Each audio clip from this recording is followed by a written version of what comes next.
문은 성전 붕괴와 그 징조에 대한 말씀입니다. 유대인들의 신앙의 중심에는 성전이 있었습니다. 유대인의 신앙은 그 성전을 중심으로 항상 움직였습니다. 절기와 또 그들의 일상에 있어서도 항상 성전이 그 중심에 있었습니다. 그래서 유대인의 신앙을 성전 신앙이라 그렇게 일컫기도 했습니다. 그런데 예수님은 무지와 위선으로 얼룩진 이 유대인들의 성전 중심의 그 신앙의 영적인 현실을 계속해서 말씀하고 보여주셨습니다. 하지만 제자들은 예수님의 말씀을 이해하지도 깨닫지도 못했습니다. 제자들은 오히려 오늘 본문 1절에 보면 그 성전의 화려함과 웅장함에 말문이 막힐 지경이었습니다. 당시 예루살렘 성전은 헤롯 대왕이 유대인들의 환심을 사기 위하여 건축하고 있던 성전이었습니다. 이 헤롯 대왕은 유대인이 아닌 이두메 출신으로서 이제 유대인들에게 자신이 얼마나 뛰어난 왕인가, 특히 이 헤롯 대왕은 건축술에 뛰어났다라고 그래요. 그래서 이 성전 건축을 통해서 자신이 얼마나 위대한 왕인가, 또 이스라엘 백성들을 얼마나 사랑하고 있는가라고 하는 것을 보여주고자 했던 것입니다. 주전 19년부터 시작된 이 성전 건축은 예수님 당시에는 주요 성전의 본 건물이 완공되었으나 그 부속 건물이 완성되기까지는 주후 64년, 그러니까 거의 이 성전은 80년 동안 건축되고 있었던 성전이었습니다. 이러한 헤롯 성전은 그 넓이만 약 14만 제곱미터.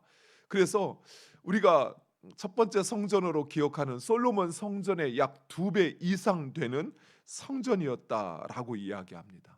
또한 성전에 들어간 그 기초석 가운데 가장 작은 것이 약 400톤이 넘는, 지금 그 모든 성전이 다 무너지고 서쪽에 있었던 통곡의 벽으로 알려져 있는, 그래서 지금도 유대인이 그 통곡의 벽에 가서 기도하는 모습이 가끔 이렇게 방송에 나오는데, 그때 보시면 그 돌의 크기가 마치 이집트에 들어간 피라밋에 사용된 그 돌의 크기만큼 어마어마한 그런 성전이었습니다.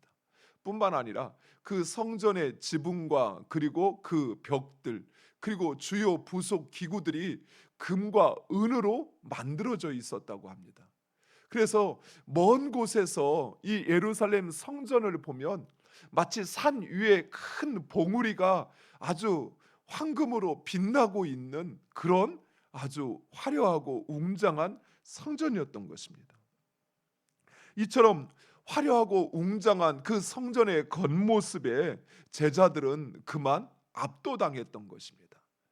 갈릴리에서 태어났고 또 갈릴리 중심으로 살았던 이 제자들이 예루살렘에 와서 이 헤롯이 건축하고 있던 성전을 보자 그들은 더 이상 어떤 말도 할 수 없을 만큼 그 성전의 크기와 그리고 웅장함에 그만 그들은 아무 말도 할 수 없었던 것입니다. 하지만 예루살렘에 입성하신 예수님, 그 예수님은 성전을 정화하고 또 무화과 나무의 비유와 가난한 과부의 헌금을 통해서 하나님은 그러한 겉모습이 아니라 그 마음과 그 중심을 보신다는 사실을 누누이 강조하셨습니다. 하지만 제자들은 그 성전의 겉모습에 온 마음과 정신을 빼앗기고 말았던 것입니다. 사랑하는 성도 여러분, 세상 사람들은 이처럼 외적인 힘과 권위 또는 그 권력, 이 논리에 붙잡혀 살아갑니다. 그래서 그들은 더 크고 더 힘있고 더 빠르고 더 많은 것, 이것이 좋은 것이라 생각합니다. 그래서 교회도 좀 크고 또 많은 사람들이 모이는 교회, 이 교회가 좋은 교회라고 생각합니다. 그러나 우리 하나님은 우리가 얼마나 많이 가지고 있느냐, 또 얼마나 힘이 있느냐라고 하는 것에는 관심이 없으십니다. 오히려 하나님은 우리가 하나님과 같이 얼마나 거룩한가, 얼마나 온전하려고 하는가, 하나님은 거기에 관심이 있습니다. 하나님은 우리의 겉모습이 아니라 하나님은 우리의 중심, 곧 우리가 무엇을 원하고 무엇을 바라는가, 하나님은 거기에 중심이 있으신 거예요. 예루살렘 성전이 무너진다라는 이 예수님의 말씀에 제자들은 큰 충격이었을 것입니다. 이스라엘 백성들은 자신들을 많이 선민이라 생각했습니다. 그리고 하나님이 항상 임재하신 성전이 있는 한 자신들은 결코 망하지 않을 것이다. 또한 하나님께서 반드시 그 성전만큼은 지켜주실 것이라 그리 생각했습니다. 그들은 성전 없는 이스라엘을 생각할 수 없었던 것입니다. 하지만 더 이상 성전은 하나님의 전으로서의 그 기능을 하지 못하는 성전, 그 성전은 더 이상 필요하지 않았던 것입니다. 예수님의 말씀처럼 기도하는 집이 되어야 할 성전이 오히려 강도의 소굴이 되어버린 그 상황 속에서 성전은 더 이상 하나님이 계시는 거룩한 그 성전이 아니었습니다. 성전은 이제는 정체성도 또 그 기능도 이유 존재의 이유도 목적도 잃어버린 그런 더 이상 필요 없는 곳이 되어버렸던 것입니다. 사랑하는 성도 여러분, 오늘날 우리도 마찬가지입니다. 오늘날 성도들의 신앙을 보면 교회 중심의 신앙입니다. 교회에서 진행되어지는 집회를 중심으로 우리의 신앙도 우리의 삶도 움직입니다. 우리가 어떤 약속을 잡고 인생의 계획을 세울 때도 항상 교회와 함께 하죠. 그래서 아이가 태어나도 우리가 그 태어난 것에 대해서 감사하고 또 돌예배를 드리고 또 이 아이가 자신의 삶의 길, 학업의 길을 갈 때도 항상 아이를 위해서 성전에 나와 교회에 나와서 기도하고, 그리고 또 이제 결혼을 할 때도 결혼 예배 예식으로 드리고, 우리의 삶의 모든 것이 이처럼 교회를 중심으로 움직이고 있습니다. 그런데 과연 교회가 거룩한 성도들의 모임으로서 역할을 하고 있는지, 기도하는 집이 되어야 하는 성전이 강도의 소굴이 되어버렸던 것처럼 거룩한 성도들의 모임이 되어야 할 이 거룩한 교회가 오히려 세상적인 인간적인 생각에 머무는, 또 인간적인 이유와 목적으로 인간적인 방식으로 살아가는 그런 모임으로 전락한 것은 아닌지. 사랑하는 성도 여러분, 예수님께서 이 성전이 무너질 것이다 라고 말씀하신 것은 성전 건물이 낡아서 그런 것이 아니었어요. 성전 건축이 잘못돼서 그런 것이 아니었어요. 예수님이 말씀하시는 것은 더 이상 존재의 이유도 그 정체성도 잃어버린 성전은 더 이상 존재할 이유가 없다라고 말씀하시는 것이었습니다. 이처럼 오늘날 교회도 마찬가지. 우리의 머릿속에, 우리의 마음속에 교회를 통해서 우리가 바라고 원하는 것, 그것이 하나님이 원하시는 더 거룩하고 더 온전한 것이라면 그 교회는 존재해야 합니다. 그러나 성도들의 마음속에 교회를 생각할 때 참 힘들어, 교회 생활하기 힘들어, 교회가 왜 그럴까, 또는 교회를 통해서 자신의 욕망이 충족되지 않는 그 원망과 불평을 가지고 있다고 한다면, 또 교회를 통해서 자신이 기대하는 것이 세상적인 자랑과 세상적인 지위를 얻는 것에 있다고 한다면 더 이상 교회는 교회로서의 정체성과 존재 이유를 잃어버린 것입니다. 건물은 있을지 몰라도, 사람들은 있을지 몰라도 더 이상 교회는 교회가 아니라는 것이에요. 그러나 하나님께서 소돔과 고모라 성을 멸망하실 때 의인 10명을 찾았던 것처럼 수많은 사람들을 하나님은 원하시는 것이 아니에요. 하나님은 진정 그 교회 안에 교회를 세우신 하나님의 뜻, 그리고 교회를 통해서 하나님이 원하시는 것, 그것을 중심에 놓고 살아가고 있는 그 한 사람, 그 교회 안에 진정 하나님이 원하시는 더 거룩하고 더 온전한 하나님의 백성으로 살아가기를 원하는 그 한 사람이 있다면 하나님은 그 교회를 지키실 것입니다. 사랑하는 성도 여러분, 여러분이 바로 그 사람이 되었으면 좋겠어요. 그저 교회는 이제 어쩔 수 없어, 다 사람들이 그렇게 하는 거야 라고 치부해버리는 것이 아니라, 그러나 그 교회의 거룩함을 위해서, 또 내가 그 교회가 하나님이 진정 세우셨던 그 교회로서의 역할을 하기 위하여 내가 기도하고 또 내가 섬기고 있다면 하나님은 그 교회를 지키실 것입니다. 하나님은 그 교회를 통하여 일하실 것입니다. 예수님께서 성전을 나와 감람산에 앉으셨는데 성전을 마주보고 계십니다. 예수님의 마음이 어떠했을까요? 잘 됐다, 그래 빨리 무너져라, 어찌는 자 보자, 이랬을까요? 아니에요. 성전을 보면서 안타까운 심정으로 어쩌면 눈물을 흘리고 계셨을 것입니다. 이때 베드로와 안드레, 야고보와 요한이 조용히 오늘 본문에 보니까 은밀하게 예수님께 묻습니다. 언제 그런 일이 있겠으며 그 징조가 무엇인지 말씀해 주십시오 라고 묻습니다. 그런데 이 제자들의 질문과 예수님의 답변을 보면 그 초점이 좀 다릅니다. 먼저 제자들이 묻는 것은 단순히 이 성전이 결코 무너지지 않는데, 또 겉으로 봐도 무너질 것 같지 않은데, 아니 저 성전을, 가장 작은 기초석이 400톤이나 되는 성전을 무너뜨리려면 도대체 몇만 명, 몇십만 명의 군대가 와서 때려 부순다 한들 무너질 것 같지 않은데, 저 성전이 무너질 때가 언제고 그 성전이 무너질 때 징조가 무엇이냐라고 묻습니다. 하지만 예수님은 종말의 때에 대하여 말씀을 하십니다. 무엇보다도 그 종말은 이미 예수 그리스도의 초림으로부터 이미 시작되었다는 사실입니다. 두 번째로 제자들은 그 때와 징조에 대하여 관심을 두고 있습니다.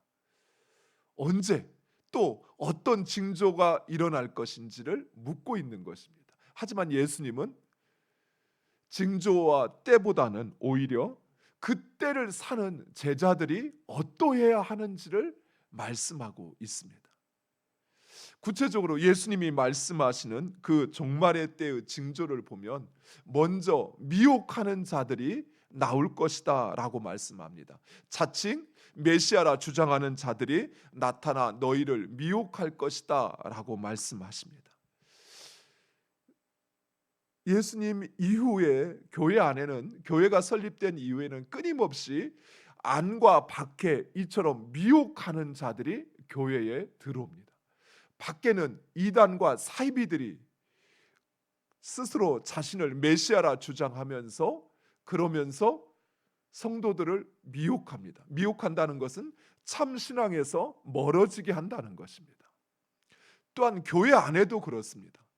교회 안에 이단과 사이비가 들어오는 것도 있지만 교회 안에도 하나님의 말씀이 아닌 것으로 성도들을 미혹하는 자들이 교회 안에도 있습니다.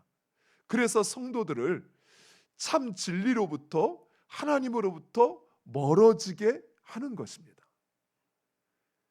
사랑하는 성도 여러분, 밖에 있는 이단과 사이비들도 조심해야 되지만 교회 안에 있는 이러한 미혹하는 자들도 조심해야 돼요. 그들이 자주 하는 말이 있습니다. 아니 교회가 뭐 이래, 아니 목사가 뭐 이래 라고 하면서 성도들로 하여금 교회에 대한 마음을, 그리고 목사를 통해서 전해지는 하나님에 대한 말씀을 점점 멀리하게 만들어요. 그래서 예수님은 너희가 미혹당하지 않게 주의하라 라고 말씀하실 때 이것은 너희가 하나님으로부터 멀어지지 않도록 조심하라는 것이. 사랑하는 성도 여러분, 우리의 신앙은 교회도 목사도 아닙니다. 오직 하나님과 예수 그리스도에 대한 신앙이에요. 우리가 신앙생활을 시작한 것은 예수 그리스도 때문이었어요. 교회가 어떠해서 그래서 신앙생활 시작한 게 아니에요.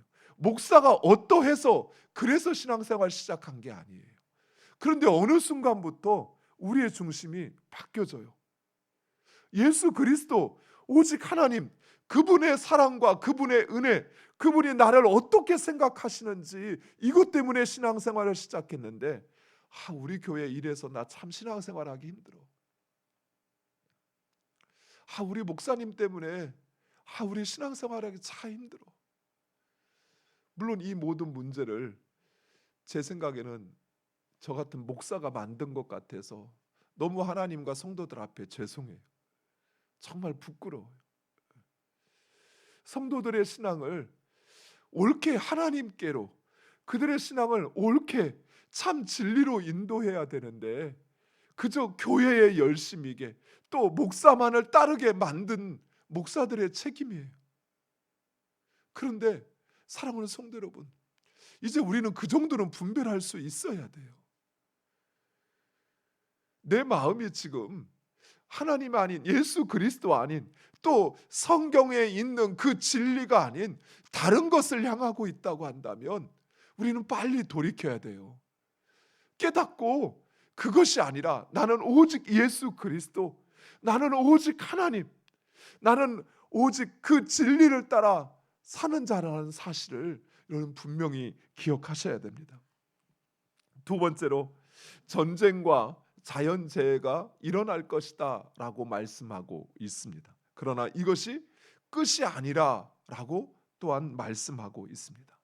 따라서 우리는 이런 소식에 동요되거나 흔들리지 말아야 합니다.